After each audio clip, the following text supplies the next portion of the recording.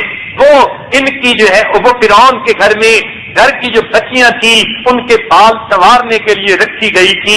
ایک دن فرعون کی جوان العمر بیٹی نہائی اور وہ اپنے بال بنوا رہی تھی اور گندوا رہی تھی، اور وہ معاشقہ اس کے ساتھ بیٹھی ہوئی، وہ خادمہ ان کے پاس بیٹھی ہوئی اس کے بالوں میں کنگھی کر رہی تھی. اس کے ہاتھوں سے کنگھی نیچے گر گئی. اس نے کنگھی اٹھاتے ہوئے اللہ کا نام لیا کہ میں موسیٰ علیہ السلام کے رب پہ ایمان لائی. جب یہ الفاظ اس جوان لڑکی نے سنے جو فرعون کی کم بخت بیٹی تھی، اس نے کہا ارے تو میرے باپ کو خدا نہیں مانتی؟ اس نے کہا ہرگز نہیں، میں تو موسیٰ علیہ السلام کے رب کو مانتی ہوں. چنانچہ وہ اسی وقت اٹھ گئی، غصے میں بال بھی نہ بنوائے اپنے باپ فرعون کے پاس پہنچی اور جا کر کہنے لگی ابو ہمارے گھر میں محل میں ایسی عورتیں ہیں جو آپ کو خدا نہیں مانتی، ہمارا دیا کھاتی ہیں اور ہمارے ہی جو ہے مخالف ہیں، دشمن ہے. فرعون کو بڑا غصہ آیا، کہنے لگا اچھا میں اس کو ابھی سیدھا کر دیتا ہوں. فرعون نے تاج سر پہ رکھا، دربار لگا لیا، اس خادمہ کو بلوا لیا اور خادمہ کو کہا اس کو زمین سے لٹا دو. اس بیچاری کو زمین پر لٹا دیا گیا. اس کے دونوں ہاتھوں میں اور دونوں پاؤں کے اندر کیل گاڑ کر زمین کے اندر دھسا دیے گئے، گویا اس کے ہاتھ اور پاؤں ہل نہیں سکتے. اس عورت کو کہا گیا تم اپنی اس بات سے واپس لوٹ آؤ. وہ کہنے لگی ہرگز نہیں، مجھے ایمان کا وہ مزہ مل گیا کہ میں اب واپس نہیں آ سکتی. فرعون نے کہا میرے پاس تیرا علاج ہے، میں تیرا علاج کرتا ہوں. کون سا علاج؟ اس نے کہا علاج یہ ہے کہ تیری دودھ پیتی جن ماہ کی بچی ہے، میں اسے بلواتا ہوں. چنانچہ اس نے کیا کیا، اس خادمہ کے سینے سے کپڑے ہٹوا دیے اور بچی کو لا کر اس کے سینے سے لٹا دیا. معصوم بچی جب ماں کے سینے سے لیتی تو اس نے ماں کے پستانوں سے دودھ پینا شروع کر دیا. اب سارا دربار دیکھ رہا ہے، معصوم بچی ماں کے پستان سے لگی دودھ پی رہی ہے. فرعون کہنے لگا میں تیری بچی کو تیرے سینے کے اوپر ذبح کروں گا، یہ تڑپے گی، اس کا خون تیرے سینے سے بہے گا، ورنہ تو میری بات کو مان لے. وہ کہنے لگی ہرگز نہیں، ایمان اتنا قیمتی ہے، میں یہ قربانی کر لوں گی لیکن خود ایمان سے ہٹ نہیں سکتی. چنانچہ فرعون نے کیا کیا، اس کی بیٹی کو قتل کرنے کا حکم دیا. ایسے ظالم تھے، ایک نے خنجر مارا گردن کے اوپر اور ذبح کر دیا، گردن کو اس کے جسم سے جدا کر دیا. نازک پھول سی بچی ماں کے سینے پہ تڑپنے لگی، ماں کے سینے پہ خون کا فوارہ چھوٹا. سوچئے ماں پہ کیا گزری ہوگی. بالآخر جب بچی ٹھنڈی ہو گئی تو وہ کہنے لگا بات مانتی ہو یا نہیں؟ اس نے کہا نہیں مانتی. کہنے لگا اچھا تمہارا اور علاج کرتا ہوں. فرعون نے بڑے بڑے بچھو پلوائے ہوئے تھے جس سے وہ دشمنوں کو سزائیں دیتا تھا. اس نے کہا اس عورت کے ننگے بدن پر سب بچھو ڈال دیے جائیں. چنانچہ بچھو ڈال دیے گئے. اس کے جسم پر ہزاروں کی تعداد میں بچھوؤں نے اس کے جسم کو بالکل جو ہے کور کر لیا اور کاٹنے لگے. اس عورت کو اتنی تکلیف مچھلی کی طرح تڑپنے لگی اور اسی زہر کی وجہ سے اس بیچاری کی موت آ گئی، وہ شہیدہ ہو گئی. جب فرعون نے دیکھا یہ بھی ٹھنڈی ہو چکی، فرعون گھر آیا، اپنی بیوی کو ملی.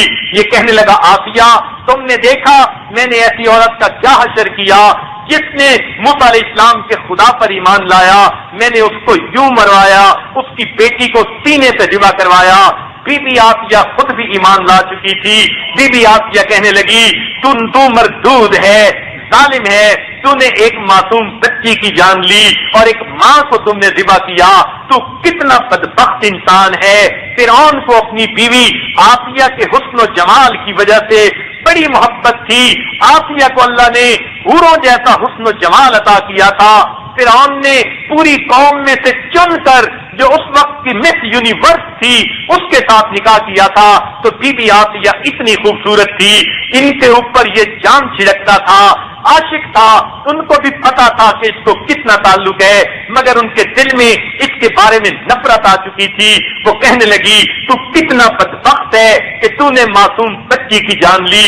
فرعون نے جب یہ سنا کہنے لگا آسیہ کیا تم مجھے خدا نہیں مانتی؟ وہ کہنے لگی تجھے ہرگز نہیں مانتی، میں تو موسیٰ علیہ السلام کے پروردگار پر ایمان لا چکی ہوں۔ جب اس نے یہ سنا اس کا دماغ ابلنے لگا، کہنے لگا اچھا پھر دیکھ میں تیرا کیا حشر کرتا ہوں۔ وہ کہنے لگی فقد ما انت خاف، جو تو کر سکتا ہے تو کر لے، میں بھی اب پیچھے ہرگز نہیں ہٹوں گی۔ فرعون واپس لوٹ کے دربار میں آیا اور دربار میں آ کر اس نے حکم دیا میری ملکہ کو دربار میں لایا جائے۔ چنانچہ اس کو ہتھکڑیاں لگا کر دربار میں لایا گیا۔ دربار کے لوگ حیران تھے، جس عورت کے حکم کا اشارہ دیکھنے کے لیے سینکڑوں خادمات محل میں ہوتی تھیں، جس کے اشارے کو ہر وقت پورا کر دیا جاتا تھا، آج وہ ملزمہ بن کر دربار میں پیش ہو رہی ہے۔ فرعون کے حکم پر وہ سامنے لائی گئی۔ جو درباری لوگ تھے وہ تو عزت کی وجہ سے اس کے چہرے کو دیکھتے نہیں تھے، آج یہ سب کے سامنے ملزمہ بن کر کھڑی ہے۔ فرعون نے کہا آسیہ تم میری بیوی ہو، میں تم سے محبت کرتا ہوں، اس محبت کی لاج رکھ لو، تم مجھ پر ایمان لے آؤ۔ وہ کہنے لگی ہرگز نہیں۔ فرعون کو اور غصہ آیا، کہنے لگا میں تمہیں سب کے سامنے رسوا کر دوں گا۔ کہنے لگی جو تو چاہتا ہے کر لے، میں بھی پیچھے نہیں ہٹوں گی۔ فرعون کو اتنا غصہ آیا، کہنے لگا اس کے جسم سے یہ پوشاک اتار دو، اس کو سب کے سامنے ننگا کر دو۔ اب سوچئے کسی مرد کو کہہ دیا جائے تجھے سب کے سامنے ننگا کر دیں گے، اس کا جی چاہتا ہے زمین پھٹ جائے میں اندر اتر جاؤں۔ عورت تو پھر حیا والی ہوتی ہے، وہ تو حیا کی پتلی ہوتی ہے، اس کے تو اندر حیا کوٹ کوٹ کر بھری ہوتی ہے۔ اب عورت کو کہا جا رہا ہے سارے درباریوں کے سامنے تجھے بے لباس کر دیں گے، مگر ایمان ایک طرف تھا، ایمان کی قیمت زیادہ ہوتی ہے۔ بی بی آسیہ نے کہا میں ہرگز پیچھے نہیں ہٹوں گی۔ چنانچہ اس کے سر سے کپڑے اتار لیے گئے، جسم سے کپڑے اتار لیے گئے، بالکل بے لباس برہنہ حالت میں یہ کھڑی ہے، سارے درباریوں کی نظر اس کے جسم سے پڑ رہی ہے۔ فرعون نے کہا دیکھ میں نے تجھے کیسا رسوا کیا، اب بھی اگر نہیں مانتی تو میں تجھے اس سے زیادہ عذاب دوں گا۔ وہ کہنے لگی اب تو میں نے فیصلہ کر لیا، جو تو چاہتا ہے کر لے، میں بھی پیچھے نہیں ہٹوں گی۔ فرعون نے کہا اچھا اس کو بھی جمیخا کر دیا جائے، دونوں ہاتھوں اور دونوں پاؤں کے اندر کیلیں گاڑی جائیں اور زمین کے اوپر لٹا کر وہ کیلیں زمین کے اندر گاڑ دی جائیں۔ مگر فرعون نے کہا ایسی طرح اس کو لٹانا اس کی آنکھوں کے سامنے میرا محل رہے اور اس کو پتہ چلے میں نے محل کی زندگی کو ٹھوکر لگائی اور یہ نعمت مجھ سے چھن گئی۔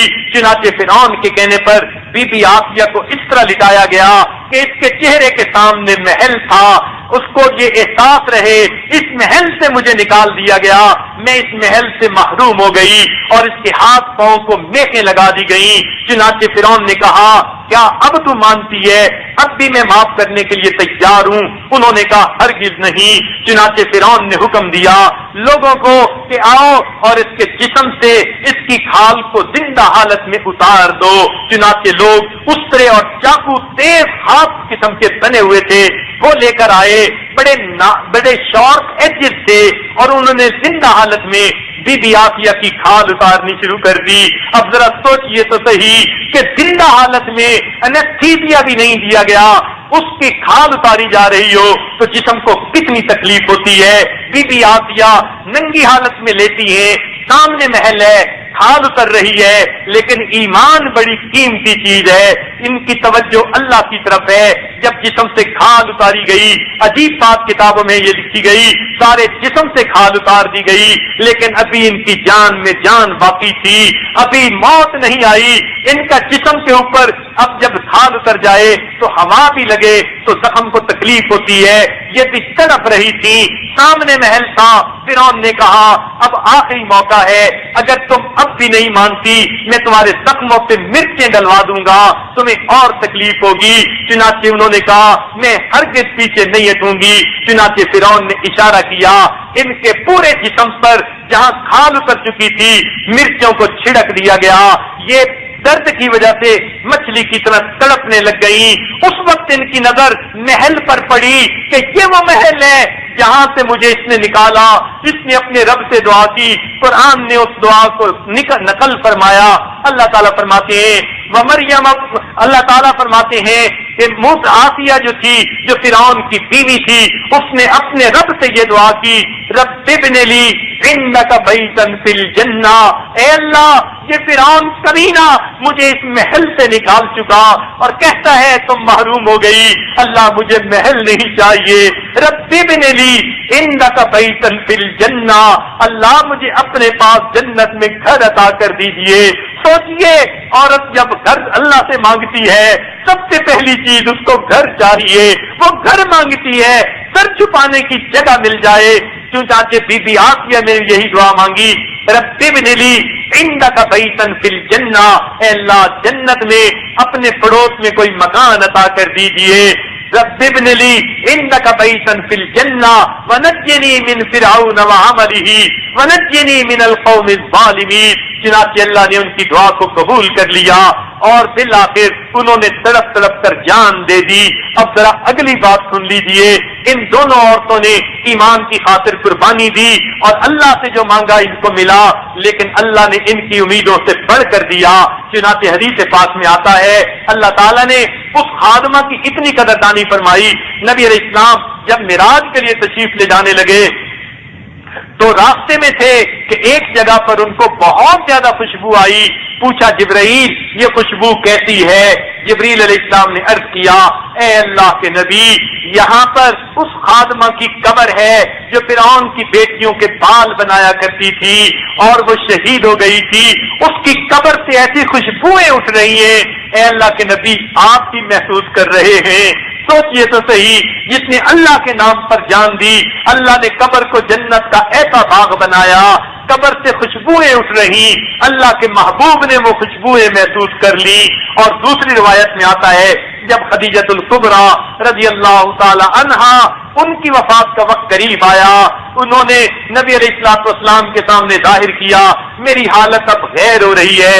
نبی علیہ السلام نے فرمایا خدیجہ آپ جنت میں جاؤ گی تو وہاں جا کر میری بیویوں کو سلام دے دینا۔ خدیجۃ الکبریٰ بڑی حیران ہوئی، عرض کرتی ہیں اے اللہ کے نبی دنیا میں تو آپ کی پہلی بیوی میں ہوں، آپ کی جنت میں کون سی بیویاں؟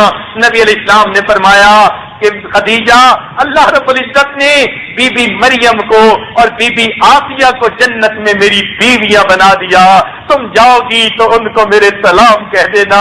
اب اللہ کی قدردانی دیکھیے، بی بی آسیہ نے اللہ سے گھر مانگا تھا، اللہ تو کتنا قریب ہے، کتنا مہربان ہے، اس بندی کی قربانی کو قبول کر لیا اور گھر والا آپ نے اپنی خوشی سے عطا فرما دیا۔ بی بی آسیہ تو نے کتنا نفع کا سودا کیا، فرعون کی بیوی تھی، اللہ نے اس ظالم سے بچا لیا، اس بدبخت سے تجھے بچا لیا اور سید الکونین کی تجھے بیوی بنا دیا۔ تو عورت نے تو گھر اللہ سے گھر مانگا تھا، اللہ نے اپنی خوشی سے گھر والا بھی عطا کر دیا۔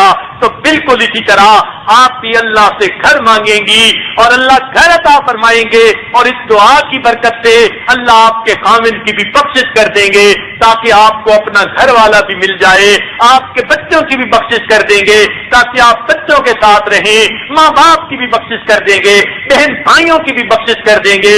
جب ان سب کی بخشش ہوگی اور آپ جنت میں اپنے گھر میں ہوں گی، سوچیں پھر اس زندگی کا آپ کو کتنا مزہ آئے گا، پھر اللہ رب العزت کا دیدار ہوا کرے گا، اللہ کی دعوتیں ہوا کریں گی۔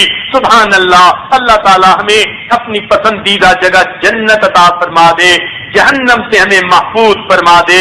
لہذا گزارش ہے آج کی اس محفل میں جتنی بھی مستورات آئی ہیں، جوان ہیں بوڑھی ہیں، جس عمر کے بھی حصے میں ہیں، وہ سب اس کاغذ کو جس پر کبیرہ گناہ کی فہرست بنا دی گئی اس کو لے کر تنہائیوں میں بیٹھے، ٹک مارک کریں ہم کون کون سے گناہ کرتی ہیں اور اللہ سے ایک ایک گناہ کی معافی مانگیں اور اپنے رب کو منا لیں اور اس بخشش کے وقت میں اپنی بخشش مانگ لیں تاکہ یہ رمضان ہماری بخشش کا سبب بن جائے، جہنم سے بچنے کا سبب بن جائے اور اللہ کے جو ہے پسندیدہ جگہ جنت میں اللہ رب العزت ہمارے لیے مکان کی الاٹمنٹ فرما دے تاکہ ہم اپنے دوست احباب رشتہ داروں کے ساتھ خوشیوں بھری زندگی وہاں گزاریں۔ وآخر دعوانا ان الحمد للہ رب العالمین. تھوڑی دیر مراقبہ کر لیجئے، آنکھوں کو بند کر لیجئے، سر کو جھکا لیجئے. دنیا اور جو کوئی دنیا میں ہے اس سے ہٹ